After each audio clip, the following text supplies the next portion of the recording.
Years before my life took an unexpected turn, I found comfort in my routine, working on the house, relaxing with a beer, and playing hockey with friends. My wife, Joy, and I had a steady life, though it wasn't without its struggles. The first signs of trouble were subtle.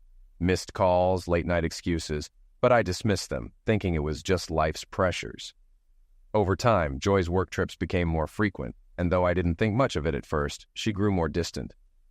I had a gut feeling something was wrong, but ignored it.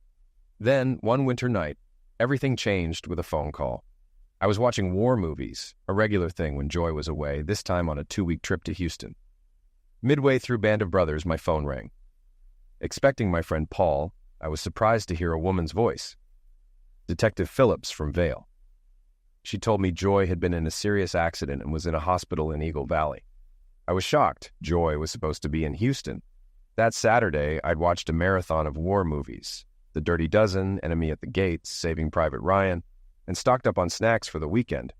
I was annoyed at the interruption and hoped Joy had won a vacation somewhere warm, though I'd have settled for her just being in Houston. When I saw unknown on the caller ID, I assumed it was Paul and answered with a grumble, but the woman's voice caught me off guard. She explained that my wife had been in an accident, but I insisted she was in Houston. The detective asked when I last spoke to her, and I said it was the night before. When she read off Joy's home address from her ID, I was stunned. "Someone must have stolen her purse," I said, thinking I could press charges. The detective asked me to come to the hospital and verify her belongings. Frustrated, I agreed and started the 2-hour drive to Vail. As I drove, my mind raced. I considered the possibilities. Maybe someone had stolen Joy's wallet and gone skiing. Or maybe it really was Joy. But why would she be in Vail? My devil's advocate voice challenged me. "How do you know she's really in Houston?" I realized I hadn't seen her board the plane, so how could I be sure? "What if she's cheating?" the voice in my head asked. "If that's the case, I'll leave her," I thought. There's no place for a cheater in my life. Though I knew ending a 10-year marriage was drastic, I wasn't going to live like my dad. I thought back to my parents. When I was 10, my mom started spending more time with friends, and my dad grew paranoid. One day, I overheard her confess to an affair. They tried to work things out, but my dad became controlling, making her quit her job and check in constantly. They eventually divorced after I graduated, and my dad, once a great detective, never recovered. I rarely talk to my mom now, feeling like her actions broke my dad. I promised myself I wouldn't end up like him, nor like my brother, Daniel, who eliminated his wife and her lover after catching them together. He's now serving time in prison, so I had to find a middle ground. Handle it if Joy was cheating, but not lose myself in the process. If she was unfaithful, I'd move on and enjoy life with my friends. As I got closer to the Vail exit, I grew more nervous, and even my inner voice went silent. I nearly pulled over to throw up. Finding the hospital wasn't hard, and I parked, walking through the cold to the entrance. I hadn't had anything stronger than beer since I got married, but I suddenly craved a bottle of Jack Daniels. At the information desk, I explained why I was there, and they gave me the room number. When I got to the floor, I realized it was the intensive care unit. I told the nurse who I was, and she called someone, asking me to wait by the door. Inside, I was met by a short blonde nurse whose uniform strained against her chest. "Your wife is sedated," she said softly. I thought, if it's even her, but I kept calm and listened. "She's badly injured and might not look like herself. She won't hear you, but I want you to be prepared." I wasn't sure if I was ready. "I'll be fine," I said, my voice cracking. "Let me in." What I saw on the bed shocked me. The woman's chest rose and fell, and while her height and build matched my wife, I couldn't recognize her face. "Did she hit every tree on the mountain?" "Oh, no," the nurse replied. "She didn't ski. Someone knocked her up and left her in an ambulance this morning." "Knock her up? Faithful wives don't end up knocking and abandoned." My inner voice agreed, but I didn't know enough to react. "I can't say if this is my wife," I told the nurse. "Maybe this will help," she said, lifting the blanket to reveal the woman's left thigh. There it was, the tattoo. I hadn't seen many women with Jiminy Cricket inked on their inner thigh. She got it before our wedding, claiming it symbolized her parents, Jim and Yvonne, though I never quite believed that. Still, it was proof enough this was Joy. Seeing her lying in that hospital bed was hard. The only other time I'd seen her in this much pain was the day I met her. It was after a Tool concert. My friends and I had a case of beer in the van for the after party when a girl came over asking for a beer for her boyfriend. Chad told her, "You can stay and have a drink, but we're not giving him one." She left, and a few minutes later, I heard screams. I ran over and saw her getting knocked by a guy, small, with a serious case of small man syndrome. He was yelling, "Where's my beer, you witch?" while striking her. No one was helping, so I stepped in, pulling him away by his collar. He threatened me, but I wasn't scared. When he tried touching her again, I knocked him out and helped her back to our van, where Chad was ready with an ice pack. Security picked up the guy, and I wanted to report what happened, but she stopped me saying, "You've done enough. No one's ever stood up to Garrett. He'll probably go back to Wyoming now." She was beautiful, even with her gothic look. We took her home after the party. Chad, noticing something, said, "I think she's into you." I brushed it off, but later found she had left me a note with her number. "Call me Joy." 2 days later, I called her, and she was surprised but happy to hear from me. We talked for an hour, then she called me again that evening, and we talked until midnight. Our first date was that Friday. We went to a small Italian restaurant, followed by drinks and dancing at a bar. When I took her home, she asked, "Are you trying to get me into bed?" I replied, "There's plenty of time for that later. I like to wait a few dates. It's more interesting that way." I kissed her on the cheek and went home, not seeing her again for 3 weeks. I didn't want to admit it, but sleeping with women after the first date always seemed to end badly, so I became paranoid. We talked on the phone whenever we could, but our schedules rarely aligned. When we finally had a free weekend, her aunt passed away and she flew to Florida for the funeral. The weekend after her return, we went to the movies. When I picked her up, her father, Jim, greeted me at the door. He seemed friendly at first, asking about my job and background, but then suddenly said, "You're a much better match for Joy than that loser. Too bad he won't meet me." "He met me," I replied. "Hopefully he stays away." Jim agreed, muttering about the guy as Joy entered, smiling and wearing a dress that showed off her figure perfectly, making me reconsider my 3 dates before Zex rule. We didn't sleep together that night, though. She had to work early the next morning and asked me to hold off on our plans. The next weekend, I took her out for dinner, but on the way home, she suddenly had stomach cramps and needed a bathroom. My apartment was nearby, so I rushed her there. After she used the restroom, I didn't expect anything to happen, but she walked out wearing only red underwear and high-heeled boots, telling me to take off your coat. Needless to say, I took off more than that. The next morning, we had breakfast at a shop nearby, and didn't go out again until Sunday dinner.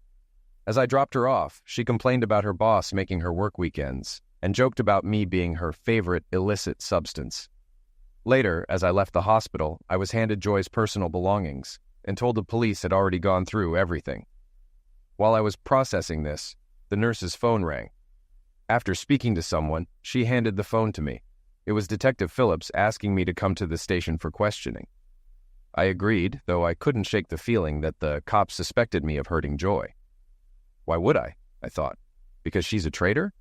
I had no solid proof of her cheating, but her being in Vail was suspicious. I tried to think of a logical explanation.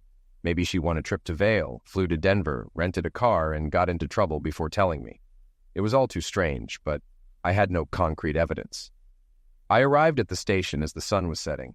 A brunette, Detective Phillips, and a tall man, Deputy Devon, came to meet me. Phillips seemed friendly, but Devon looked at me like I was guilty of something. "Should I get a lawyer?" I asked. "Do you think you need one?" Phillips replied. "No, I've got nothing to hide."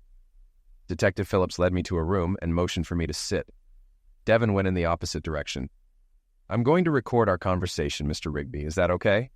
"Fine by me." "Sorry about the pricks thing," I said, trying to clear the air. She raised an eyebrow. "Excuse me?"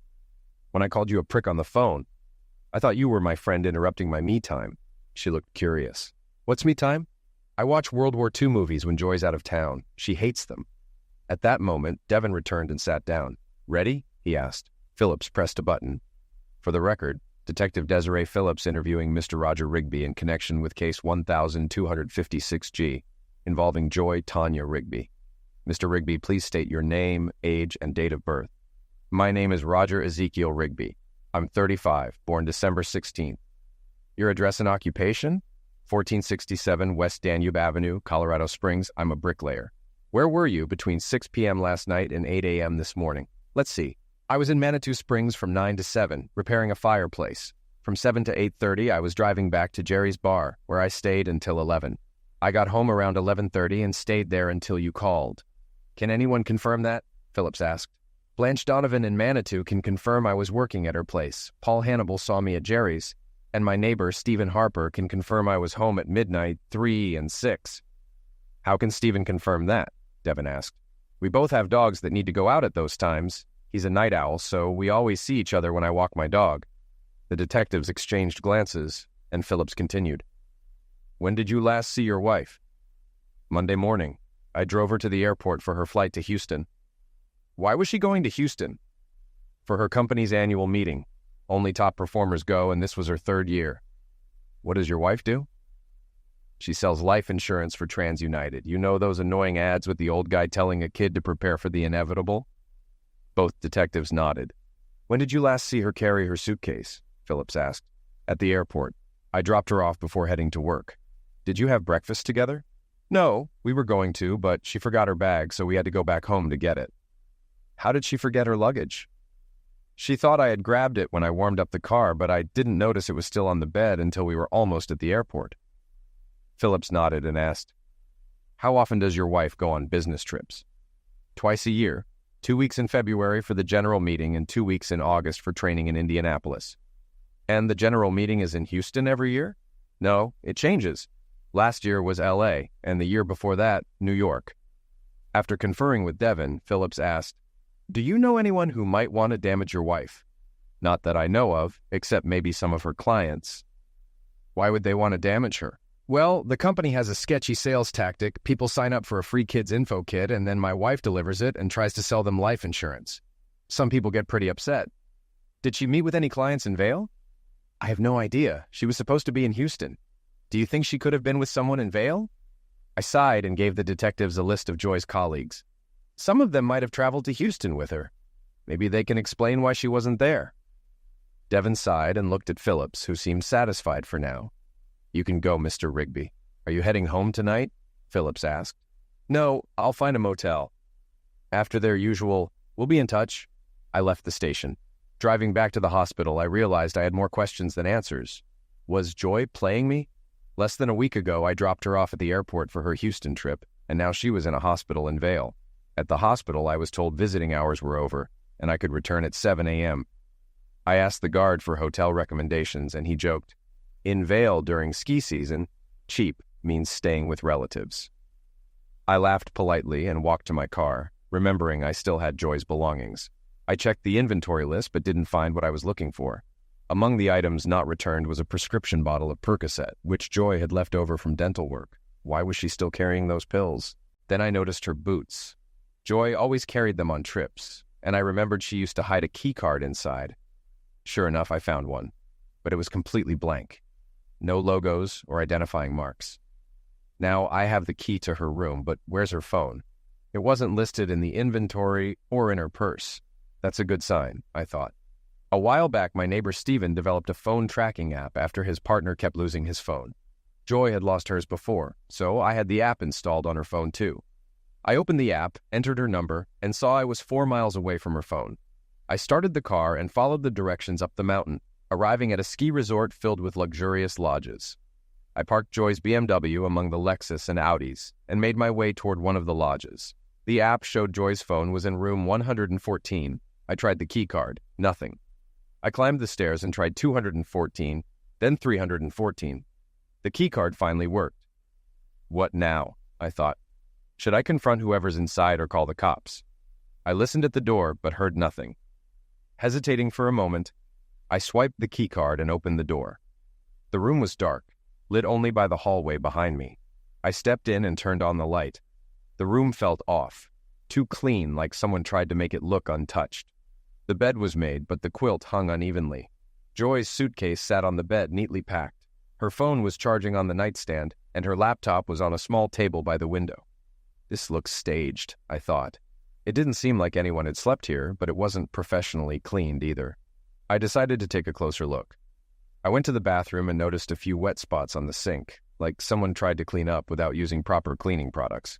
The soap was in the shower, and the towels, though neatly stacked, were damp at the bottom.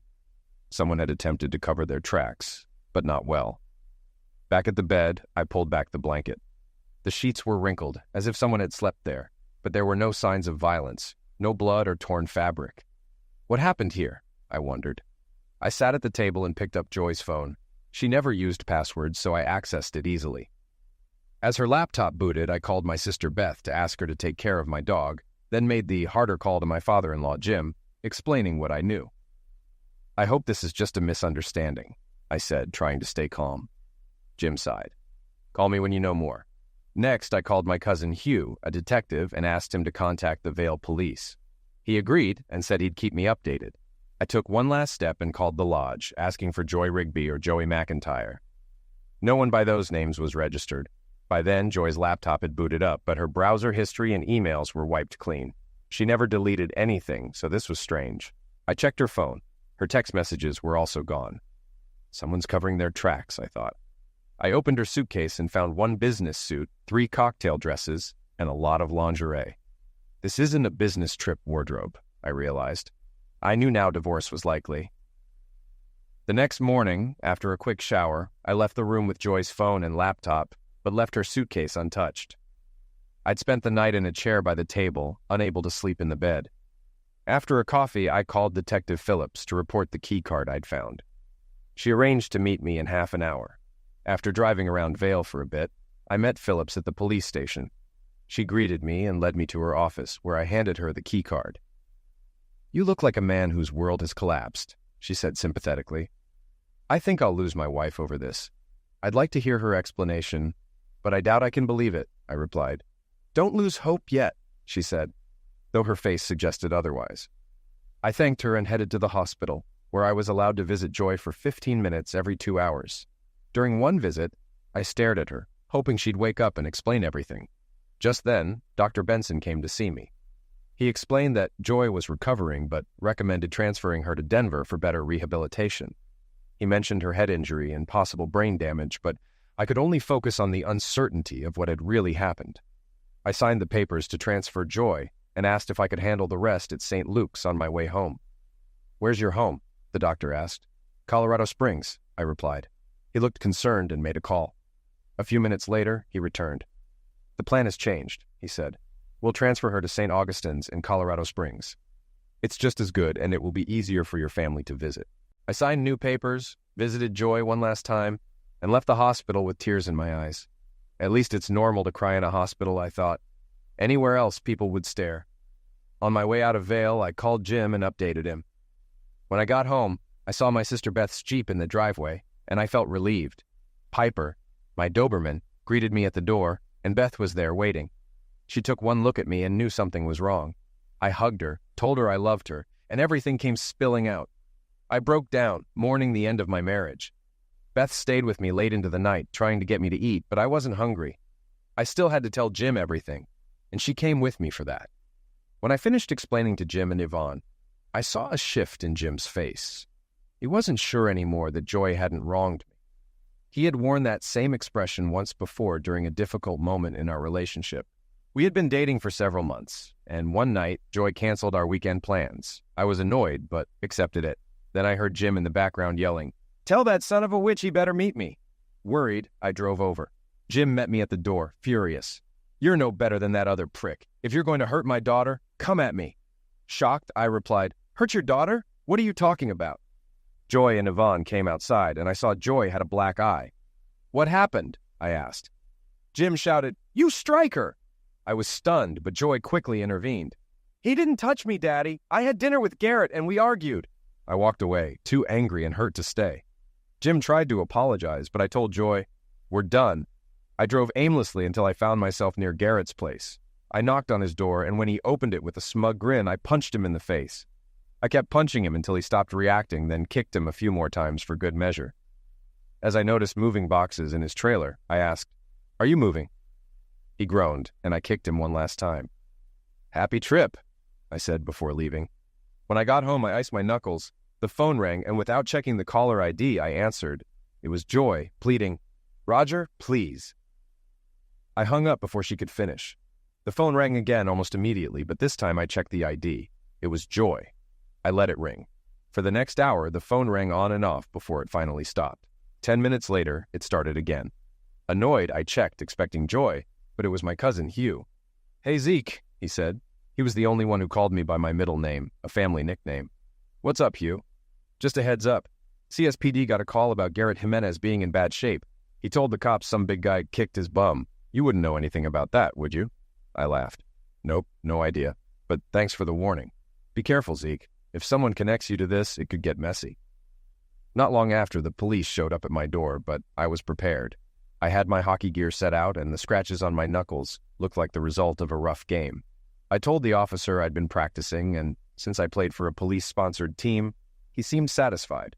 On Saturday, I skated hard, preparing for the upcoming season. When I got home, I saw several notes pinned to my door, mostly from Joy, but one from Jim, apologizing for assuming the worst and asking me not to hold it against Joy. I called Jim, reassuring him. "It's okay. You reacted how any father would. It's not your fault Joy didn't tell you the truth." "Thanks, son. Do you want to talk to Joy?" I could hear her pleading in the background, but I replied firmly, "No, Jim. She knew what Garrett was like, and she let you think I strike her. She ruined our plans so I wouldn't see her face."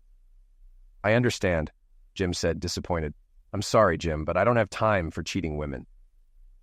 As I finished explaining everything to Jim and Yvonne in the present, I saw Jim was reliving that memory. "I'm glad they brought her here, son, but I hope you're not planning anything drastic." "No, sir," I assured him. "I'm not hiring lawyers yet, but Joy has a lot of explaining to do." "Whatever happens, Roger, Yvonne and I still think of you as family. I hope you won't cut us out of your life." "I won't," I promised. On the way home, Beth asked, "Will you be okay? Do I have a choice? I'm not curling up and dying. I'm sorry this is happening. If she cheated, is there any chance you'd stay together?" "No," I said firmly. "I'm not going to be one of those paranoid husbands who tracks his wife's every move." Beth sighed. "Mom asked about you. She loves you. Maybe you should talk to her." I shook my head. "So she can tell me cheating is normal?" "No thanks." Beth was protective of Mom, especially after our brother Daniel went to prison. She had asked me to visit more, but after one visit where Mom defended Daniel's choices, I left. I wasn't going to accept someone telling me cheating was okay. "I just don't want you to make a decision you'll regret," Beth said gently. "Don't worry. I'll make sure I have the answers first." After Beth dropped me off, I headed to Stephen and Joe's place. I gave Stephen Joy's laptop, and he immediately started looking through it. As I caught him up, he asked if he could keep it for a day or two to dig deeper. I didn't mind. Joe, trying to lighten the mood, joked, "I could set you up with my cousin if you want."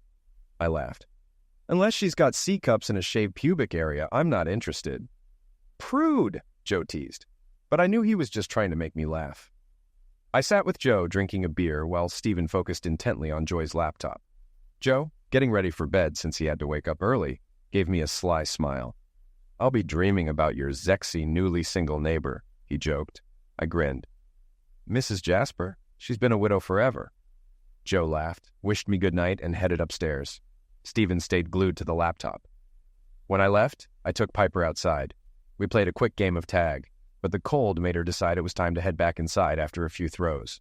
I crawled into bed with Piper beside me. Joy had always hated when Piper slept on the bed, but I didn't care about her opinions anymore. Despite Piper's presence, my restless sleep wasn't entirely her fault.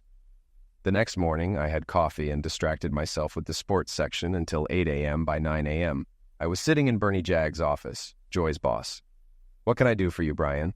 Bernie asked cheerfully, though he always called me the wrong name. I ignored it. "Can you tell me why my wife would leave the Houston convention and go to Vail?" Bernie looked puzzled. "Vail? I didn't send her to Houston. That meeting was for newer agents, not managing agents like Joy." I felt irritation rising. "What about those training meetings in Indianapolis?" "Those are only a few days long. We leave on Sunday and return by Thursday." Something clicked, and I asked, "Has she been taking 2 weeks off and staying somewhere else?" Bernie looked uncomfortable. "Roger, sometimes people make choices that are hard to understand. I'm sorry if this news hurts." Anger flared inside me. "Who was she with?" Bernie hesitated. "Promise me no one gets hurt." I stared coldly. "Bernie, my wife is in a coma. I won't hurt anyone." He sighed and gave me the name. My heart sank. That little weasel. An hour later, my cousin Hugh called. "How are you, Zeke?" "I'm all right. What's up?" "We found out who rented the room Joy was staying in." We'll invite him in for questioning, and if he refuses, we'll arrest him. Can I be there when you question him? Jeb's already agreed. I'll call you when it's set up. I spent the next few hours at the hospital meeting with Joy's brain injury team. Part of me wanted to abandon her, but I knew I didn't have all the answers yet. Jim and Yvonne arrived an hour before Joy's transfer from Vail. I told them what I had learned. Jim was shocked, and Yvonne begged me to wait before making any final decisions. I promised I wouldn't damage Joy, but I wasn't sure if waiting was the right move.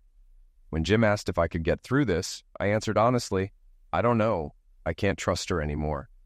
I saw what mistrust did to my dad, and I don't want to end up like him.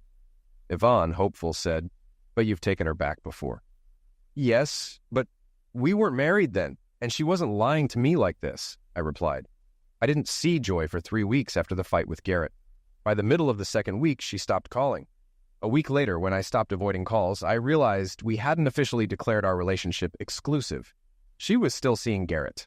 I didn't call her, and she assumed we were a couple. But the fact that she let her dad think I touch her was a deal-breaker for me. After hockey practice, as I was heading to my apartment, I found Joy sitting by my door. I didn't answer your calls, so you came here? I asked. Do you have to be such an a-hole? I missed you. Oh, really? Maybe you missed me while your boyfriend was still in bed. So you're mad about Garrett? No, that's not what bothers me. I'm pissed you let your dad believe I strike you. I walked inside and she followed me. We never agreed to be exclusive, so I can't be mad about you sleeping with him. But I'm mad I didn't see things clearly sooner. I tossed my gear aside and continued. We had some good times, but you seem to prefer guys who can't handle their issues and knock you.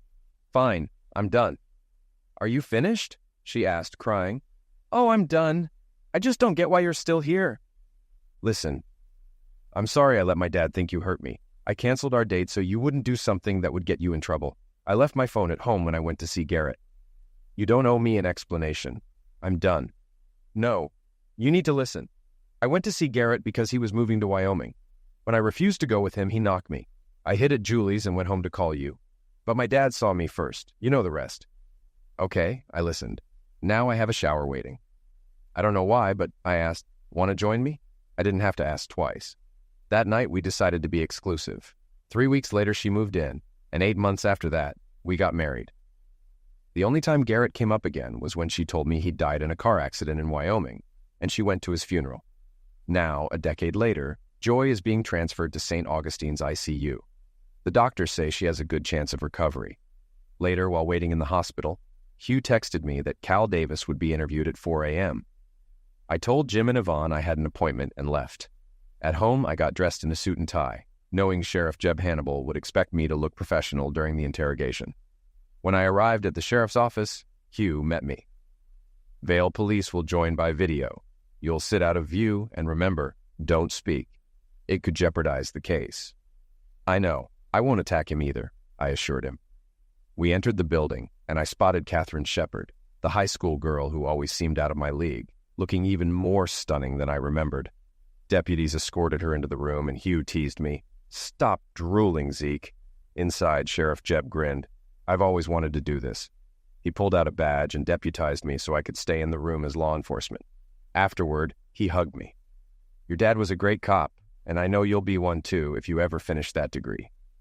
Hugh and I left Jeb's office, my new badge on display, as my thoughts drifted to Catherine Shepard. I'd always known she was out of my league, but I wondered if even she would have ended up cheating, like the other women in my family. Maybe that's just how it was for us. Daniel would probably agree. We entered the room, and Hugh pointed me to a chair out of the camera's view. He sat at the table, setting up the video conference. Soon, Detective Phillips and another officer joined us via speaker. A sheriff's deputy brought in a slick-looking guy, Cal Davis. He had that salesman look, always smiling, even in a room full of cops. I'd never met him, but I knew of him, Joy's mentor. Mr. Davis, Hugh started. This interview is being recorded. No problem, Cal replied confidently. Hugh introduced the team, including Phillips and Detective Albert from Vail. Then he asked Cal if he understood his rights and agreed to speak without a lawyer. Cal agreed. As the routine questions about Cal's whereabouts began, I quickly realized this guy wasn't the one who hurt Joy. He'd been sleeping with her, sure, but he didn't seem the type to risk everything by getting violent. Then Phillips asked the question I'd been waiting for. Mr. Davis, where were you from Friday through Sunday? Cal explained he'd been in Houston for a work meeting and spent the weekend with his wife. But when Hugh said they'd call his boss to confirm, Cal's confidence crumbled. His tan face paled as he asked, "Can I tell you something off the record without my wife knowing?" It didn't take long for Cal to confess to a 6-year affair with Joy. He was visibly shaken when he learned she was in the hospital. He claimed they drove to Denver on Friday, where Joy told him she'd won a trip to Vail. He dropped her at the airport, and she called me while he was with her. He said he went home and his wife could confirm it. After a few more questions, Hugh told Cal he was free to go but not to leave town. Before leaving, Cal asked for a private word with me. I agreed, and once we were alone, he looked defeated, far from the confident man who had walked in earlier. "Roger, you know who I am, right?" he asked. "Obviously. You seem to know me too. Joy keeps your photo on her desk and in her presentation kit. She loves you, you know." I scoffed. "No, she doesn't. If she did, we wouldn't be here, but I love her too." Cal sighed. "I love her, Roger. And my wife. She knows about my feelings for Joy. It started when I interviewed her for my team. We had chemistry, and one day, after a no-show presentation, we had lunch near a military base and ended up making love at a nearby hotel. We both felt guilty, but we couldn't deny the chemistry. Not guilty enough to stop, apparently," I said sarcastically. "It wasn't cheap or tasteless, Roger. Joy and I had something real." "Sorry, didn't mean to insult your little love story," I replied, mocking him. "I understand your anger," Cal said, looking genuinely pained. "But I don't regret loving Joy, not one bit." I couldn't believe the nonsense coming out of Cal's mouth. I wanted to punch him, but I held back. Joy wasn't my problem anymore. "So, you don't mind your wife running off with someone else twice a year?" I asked. "No, it's been hard enough sharing her with you. You can have her now," he said. "You're telling me to share her? Are you stupid? I didn't even know I was sharing her. If I had, we wouldn't have been together because I don't tolerate cheating." "You're right. That's why you two went on those trips. Mexico City, San Diego, Rio. I went to Miami, Vail, and more. We had a system. 1 week with each other, then a week with our spouses. Joy was gone for 2 weeks, and I only knew about Miami. So where was she the rest of the time?" Cal actually started crying. "Did she cheat on me too?" "Goodbye, Cal. She's at St. Augustine's Hospital, room 2410. Tell her dad I'll be in touch." As I turned to leave, he asked, "You're not going to tell my wife, are you?" "I don't even know your wife. Why would I hurt her? The guilt will eat you alive. Have fun living with that." Hugh was waiting in the hallway. "Sorry, Zeke. I thought we had the guy." I knew he wasn't the one who hurt her, but how did this go on under my nose? Just then we heard a commotion. Cal's wife, Katrina Shepard, was slapping him. "You cheating prick. Don't come home." As she passed me, she hugged me tightly, sobbing. "I'm so sorry." "It's not your fault. We just married cheaters," I said. She laughed through her tears. I wiped one away and said, "I hope things turn out okay for you." "Good luck to you too, Roger," she said, kissing me on the cheek before leaving. I looked at Hugh and said, "He had that at home, but he needed Joy?" "Some guys just want what they can't have," Hugh replied. We headed to Jeb's office, where I returned my badge and listened to the usual lecture about becoming a cop. I'd heard it all before, but maybe someday I'd listen.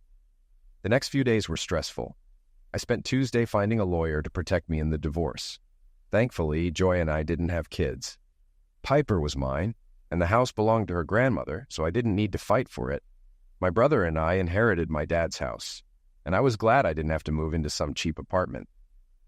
Joy had been angry when I fought to keep the house after Daniel's arrest, but I knew it was worth it. Now I was glad I had it. Late Tuesday, I went to the hospital. Jim was there, and when he saw me, he just shook his head. "How long?" he asked. 6 years, at least since she started selling insurance," I replied. "But there might be more." "I can't believe my daughter did this." "Me neither. I wouldn't have married her if I knew." I told him everything Cal had confessed. Jim sighed. "I always wondered why she stopped taking photos on her trips. She used to take pictures everywhere, even in Denver. Why didn't I notice?" "I didn't either." I told him I wouldn't visit the hospital anymore. "I can't talk to her again." Jim understood and asked if I'd stay at the house until Joy recovered. I agreed, telling him I wouldn't file for divorce until she was better. I realized I'd miss him and Yvonne. They treated me like family, and it wasn't their fault they raised someone who betrayed us both. On Wednesday, I spent the day working on a chimney repair and had a hockey game in the evening. I played rough, spending much of the first period in the penalty box. After another penalty in the second period, the coach, a close friend of Paul's, pulled me from the game, knowing I was dealing with personal issues but not wanting me kicked out of the league. When I got home, I was in a bad mood from the loss, blaming myself for letting personal problems affect my performance. My teammates wouldn't let me take the blame, and a few even offered to go after Cal for me, though I might not have refused clearly enough. After letting Piper out, I was about to go back inside when Steven called out, saying he'd come over soon. I figured he had found something on Joy's laptop. The previous evening, I'd gone through our bills and statements, but nothing seemed suspicious. The only odd thing was that Joy had been calling her friend Fiona more often before her trips, usually once a month, but more frequently as the trips approached. I suspected Fiona knew more than I did, but I couldn't reach her when I tried calling. I also regretted not having Joy's phone. Steven arrived, looking excited. "What did you find?" I asked. "Grab a beer and I'll show you," he said. We sat at the bar as he opened Joy's laptop. "Whoever erased the data knew what they were doing," Steven said. "There are programs here that let her use the internet without leaving a trace. Luckily, I had help from a friend in the Department of Defense." "Is Joy some kind of computer genius?" "No, she uses the same password for everything. Someone else set this up. I'm thinking Fiona." Steven found that Joy had hidden email and bank accounts. I told him about the trips I'd learned of from Cal, and his eyes widened. He also discovered love notes in deleted emails, some addressed to Cal, others to someone named Garrett. "Son of a witch," I muttered. Steven showed me how to access the hidden bank account, which had over $10,000. I arranged for the funds to be transferred to our joint account and closed the secret account. I also changed all the contact info so I'd be notified of any activity. Later, I called Detective Phillips, even though it was late. I told her about the bank account and how a debit card was missing from Joy's belongings. I also gave her a description of Garrett and where the card had been used recently. "Thanks for the info," she said. "You know, you should consider being a cop." "I hear that a lot," I replied. We said goodnight, and as I hung up, I envied and pitied her husband. Being married to a cop wasn't easy, as I'd seen with my own parents. The next morning, I took Piper outside and saw Steven again. "Hey, Steven, still have access to the DMV databases?" I asked. "Always," he replied with a grin. I gave him a name to look into before saying goodnight and heading inside, exhausted from the long day. The next morning, Jim called to say the doctors expected Joy to wake up soon. "Have you thought about forgiving her?" he asked. "No," I said, explaining that I kept uncovering more lies. He was devastated when I told him about Joy's affair, but I didn't mention the secret bank account. Later, Steven arrived with news. "You won't believe this," he said. He showed me that Joy hadn't lied entirely about going to Garrett's funeral. She had gone to Laramie for Fiona's funeral, Garrett's sister. That's when their affair likely started. It got worse. The year Joy called me to meet her in Miami, Garrett had been in jail for petty theft. His parole prohibited him from leaving Colorado, which explained why their trips became more local. I called my lawyer to share my plan, and he assured me it could be handled legally. Now I just had to wait for Joy to wake up. 2 weeks after coming out of her coma, Joy was questioned by the police. I followed Detective Phillips and Detective Albert down the hallway. Garrett had been arrested after trying to intimidate a bank employee into giving him money from a card issued to Joy Rigby. The bank had flagged the card as stolen, and security detained him until Denver police arrived. His parole officer was also interested in why he had left Denver without permission, so he was taken into custody. When Phillips and Albert entered Joy's room, I stayed in the hallway, but Hugh convinced them to let me listen in. Detective Phillips even asked if I had any questions. I had a million, but I chose to let them handle it. As they introduced themselves, Jim asked if they wanted the door closed. Phillips explained they couldn't lock the door since Joy wasn't under arrest, but they had posted someone outside to prevent eavesdropping. Joy seemed hesitant at first, denying everything until they confronted her with evidence that the hotel receptionist had seen her with both Cal and Garrett. She eventually admitted to being involved with both men, but was embarrassed to admit Garrett had knocked on her. Phillips then played a card I didn't expect. "Your husband believes you had 2 lovers without his knowledge," Phillips said. "What you tell us might help him reconcile with you?" No chance of that, I thought. Joy confessed that she lied to me to attend Garrett's sister's funeral and that they rekindled their relationship that weekend. She claimed she still loved me, but Garrett suggested they secretly meet once a month. She didn't see how it could hurt me, so she agreed. She then recounted how things started with Cal, saying she was attracted to the fact that they were both married. They'd meet at company events and have secret rendezvous, and she gave me Miami to ease her guilt. Lying again. Any doubts I had about serving her divorce papers vanished at that moment. When Phillips asked about the knocking, Joy claimed she had angered Garrett by stopping her birth control to try for kids with me. Garrett, angry that she wouldn't give him a chance to father her child, lost his temper and attacked her. Her performance, complete with tears, was worthy of an Oscar. Phillips asked one final question. "Why do you have Jiminy Cricket tattooed on your thigh?" Joy replied, "It was Garrett's idea. He said it would be a way for him to always be with me without Roger knowing." That's when I walked into the room. She called me baby and started apologizing, but I handed her divorce papers and said, "No need. You've already been served." I left as she screamed. 5 years later, a phone ringing in the middle of the night had become part of my job. After getting the necessary details from the call, I kissed my pregnant wife on the forehead and her swollen belly. She murmured sleepily, "Be careful not to start something you can't finish." I smiled, kissed her again, and headed to the crime scene. As I arrived at a trailer, I reflected on how my life had changed. 5 years earlier, I had divorced Joy. I thought it would be a straightforward process, but I was wrong. During the divorce, my lawyer noticed Joy hadn't disclosed her secret bank account. I'd wondered how she funded it, but a chance meeting with Cal Davis revealed everything. He explained that Joy's unreported income came from her bonus checks and commissions, which she funneled into her secret account. With help from an accountant and some inside information, I discovered Joy had earned over $120,000 in undeclared income over 6 years. I transferred $30,000 into our joint account, and then suggested we split everything 50-50. Joy, however, demanded 75%, claiming she was being generous by not asking for half of the house I'd inherited. My lawyer fought back, and we eventually agreed to split the joint account equally, with her taking half of my business. I sold my share of the masonry business back to my uncle and went back to school, completing my criminal justice degree. Now, I work for the El Paso County Sheriff's Department, far from the mess that was my marriage to Joy. My lawyer was aware of every step I took and made sure everything was legal. He even had my uncle write me a receipt for $1 when I sold him my business.